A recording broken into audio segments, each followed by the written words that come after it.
Hey guys, it's Jason with the Board Game Mechanics, and today we're going to take a look at an expansion for the Between Two Castles of Mad King Ludwig game, and this expansion is called Secrets and Soirees.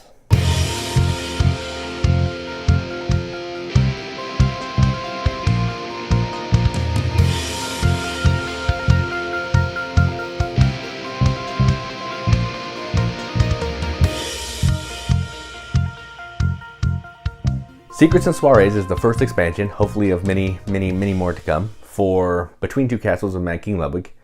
And what this game is going to add the big pieces are an 8th player, so now you can play 8 players, and it's going to add 2 different room types. It's going to have secret passages and activity rooms, and different bonus tiles that those are going to score, a new player aid, a new scorecard, and best of all, a new tray that's all going to fit in the base box. So it's also going to include some solo modes where you can build your own castle, which is pretty awesome, and just a few other variants of the game. So that I'm not going to go over those a ton, but I want to show you kind of what's in the expansion and kind of go over how the 2 new tile works. So that's enough talking. Let's go on the table. Check it out. All right, so this review is for Between Two Castles of Mad King Ludwig, Secret and Soirees Expansion. This is going to be a little bit different. I've already done a review of Between Two Castles, so you can go check that out. There'll be a link in the eye. What this is basically going to show you, it's going to show you how everything fits in the base box and kind of a quick overview of what's included. So let's just go ahead and get started. So in the box, you can see everything fits now. So the expansion came with this purple tray and a bunch of different tiles and some tokens. So let's go ahead and take some of this out. It also came with these cards. I think these are for the solo modes. I'm not 100% sure because I haven't done that yet, but it comes with a couple solo modes and a new mode where you can build your own individual castle, which is pretty cool. That is solid. And some 2 new room types, which we'll get into after I take everything out of the box. So in this box, it's going to come with some additional bonus cards, which are going to feature activity rooms. So I've already shuffled those in, just because it's an easy add. Well, and that's a spoiler. Activity room is a new type of room. In this one, it's going to come with a new special room type, which is the ballroom. They're going to be shuffled and placed face down. And when you get activity rooms, 3 activity rooms, you can get a ballroom. I believe that's right. Yes, I think that's correct. When you get 3 activity rooms, you get a ballroom. And it's going to score based on what other people have built in their castles. So now you're going to be looking at what your neighbors have in their castle to try to make sure that you're at least putting some tiles in those castles to score some points. It's also going to come with some tokens. Let me show you those real quick. It comes with a new castle. This teal colored castle right there, which is pretty cool. A pile of extra tiles that you can mix in with the base game, and a couple extra that I'll go over with in a minute. And these cool tiles are tokens. So these tokens will be used with one of the new room types, which is a secret passage. So let's show you that. Let's just put it right here. I'll just hold it. So here's a secret passage. So what it does, it has no room type. You can see that. It's going to, when you place it in your castle, so say I have this tile here, a fireplace. If I place this tile next to my fireplace, it's going to become the type of room that the fireplace is, which is a living area. If I can find that. Right here. So I would take this token and I'd put it on it. The arrow is pointing down, so it makes directly with that one. There'll be some arrows that push left, right, up, whatever.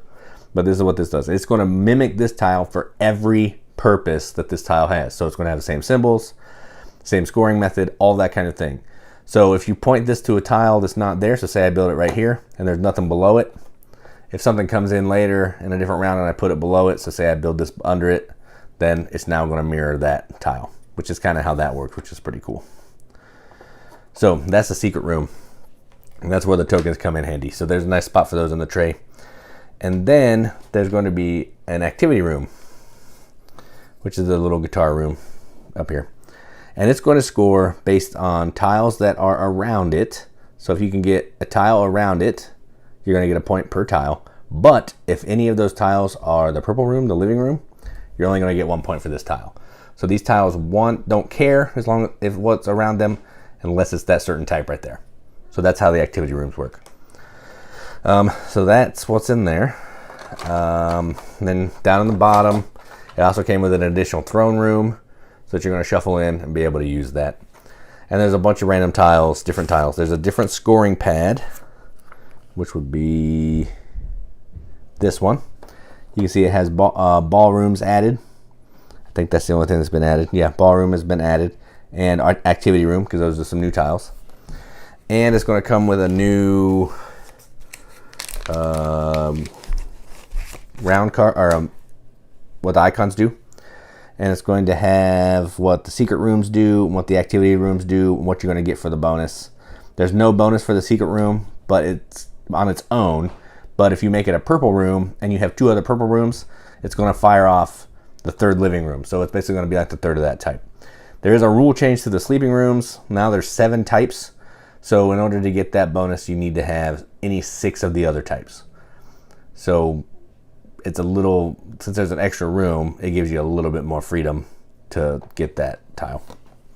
And there's also a bunch of Automa stuff, which we don't really need to go into, and another nice shiny new rule book. The cool thing, the cards that come in this new one, here's an old one, here's a new one. You can see that they're different sizes. So the new player aid is bigger, which I kind of like. So it's easier to tell in the package too when you're sorting them out which one's which I also kind of like. So I know that was a quick and dirty overview. Probably not, it's not going to show you how to play the game, but essentially the base game is not changed. It's just adding some tiles, adding some additional room types, and a few new rules on how those rooms work, but the gameplay is exactly the same. Now the playing where everybody has their own castle, that's different, but it's still, you're still taking 2 tiles. You're going to keep one and pass it to another player. Then they have to use your tile. It still functions the same. The gameplay is still the same, but it's just, instead of building 2 castles, you're focusing on one, and you're getting hosed with tiles that other people are giving you. So that is what's in the Between Two Castles of Mad King Ludwig Secrets and Soirees expansion. Let's go up the top, see what we think about it. All right, well, that was Between Two Castles of Mad King Ludwig Secrets and Soirees expansion. Now, like I showed you, it was a quick and dirty overview. I didn't go over the gameplay because I've already done the gameplay of Castles of Mad King Ludwig, or Between Two Castles of Mad King Ludwig. That's confusing, sorry. But this is not changing the main gameplay. It's just adding a couple new rules. So Stonemaier likes to do expansions of just more stuff. So if you like the game, you know how to play the game, we're going to give you more stuff. Maybe a little tweaks around the edges, but we're not going to break the game a ton. We're not going to add new sideboards, new concepts of the game, really. We're just going to add a couple new tiles with some new rooms, or new rules. And that's what this kind of does.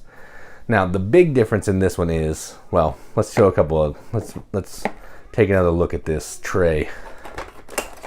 This tray is fantastic. It's got the tokens, all places for the eighth player, the additional bonus tiles, amazing. And it fits in the base box, which is the best part of all.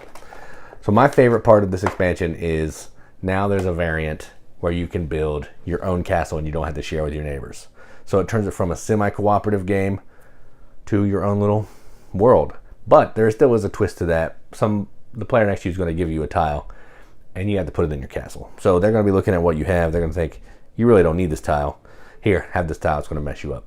So that's cool. You could take that rule and adapt it to the base game if you don't have the expansion, but it is a cool addition to this game. So I already like this game quite a bit. It's a solid game, solid drafting game, solid tile game, and this only adds to it. I don't know if it's going to up the rating, but it definitely adds to the fun and lets one more person play, which in this game, I don't mind 8 people playing because everybody's playing at the same time. So that is a quick and dirty overview of Between Two Castles of Mad King Ludwig, Secrets and Soirees from Stonemaier and Bezier Games. I'm Jason with the Board Game Mechanics, and as always, keep gaming.